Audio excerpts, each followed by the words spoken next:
काय प्रकार या ठिकाणी आज बैठक पार पडलेली आहे. सोनमताई एवढं करायला.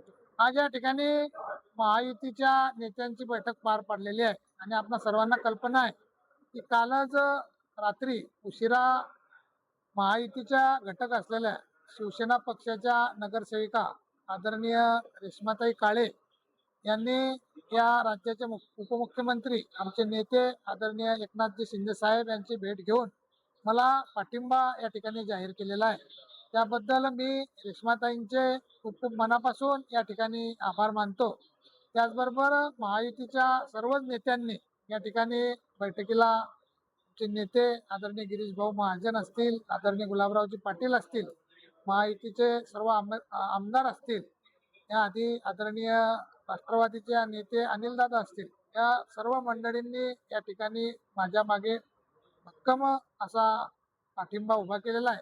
त्याबद्दल त्यांचे खूप खूप मनापासून मी आभार मानतो. जे प्रतिस्पर्धी जे आहेत ते जोरात कामाला लागलेले आहेत. निवडणुका आल्या की प्रत्येक उमेदवार या ठिकाणी कामाला लागतोच, त्याप्रमाणे ते कामाला लागलेले असतील, त्यात मला काही अडचण नाही. आणि सर अनिल चौधरी म्हणताय की तुम्ही नगरपालिकेचं तुम्हाला नॉलेज आहे, बाकीचं नॉलेज नाही बाहेर.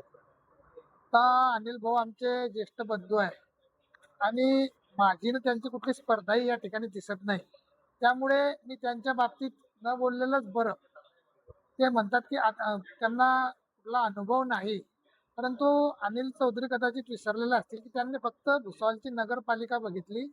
मी या ठिकाणी अख्ख्या जळगाव जिल्ह्याचं सर्व ग्रामीण भागाचं सर्व शहरी भागातलं जिथून सर्व कारभार चालतो त्या जिल्हा परिषदेचा उपाध्यक्ष म्हणून मी काम केलेलं आहे आणि याआधी अनेक ठिकाणी सर्व कामं मी या ठिकाणी केली असल्यामुळे त्यांनी काय बोलावं हा त्यांचा विषय आहे.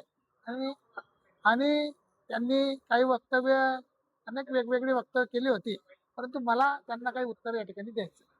महायुतीने तुमची निवड केली आणि मध्यंतरी हा जो